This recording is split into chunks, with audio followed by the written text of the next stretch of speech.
And so I identified these 5 barriers. I want, as I describe them, see if there's any that you would add to it.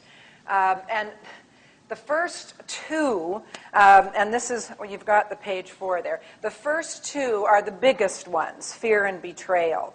And then I identified 3 others. So let's take apart fear a little bit. Now, we could spend the whole morning just on fear. And I think we live in a culture of fear. I don't know if you agree.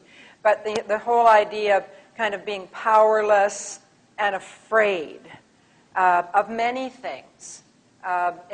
It's our world, terrorism or pandemics or whatever it is that we're looking at. But here when we're looking at trust, I'll identify a few things. Fear of authority sometimes is mentioned. Fear of being bullied. Fear of reprimands or reprisals, like if I do this, I'm going to get thumped. I found a lot of fear of speaking up, fear of putting the issues on the table. So we're going to focus on that as a strategy. That everybody talks about it, but they don't talk about it at meetings. And so some people never know. And where I come from, the Toronto District School Board, they talked about a culture of silence. Actually labeled it that people would not, speak up, say what they were, even ask questions because they thought it would look bad in their school. They were under-reporting violence and, hiding it, this culture of silence. And so secrecy and a kind of intimidation, and that people didn't want to rock the boat. You know what I mean there? That whole fear. So people had lost faith. Really, that's what fear is, when you've lost faith. And that ties into betrayal as well.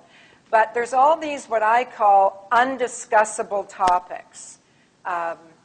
Roland Barthes calls them non-discussable. And lastly, fear of conflict.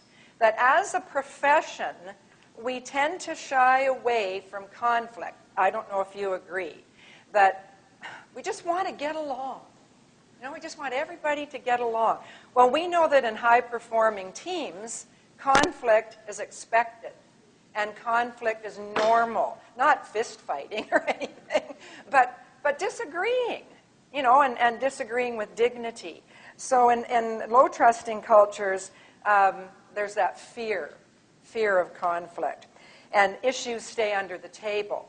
So I think you understand fear there, okay? And maybe you've even felt it. I don't know if your example involved fear with your partner. Betrayal was another big one. People who had trusted before and got burned.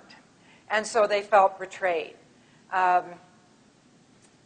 Even when we were working on peer coaching, a very trusting relationship where you let somebody into your space or your job, and then if they talk about you in public in a demeaning way, they've betrayed you.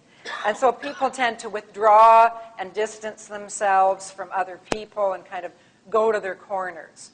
And you can tell that in a school often by where they go to have coffee.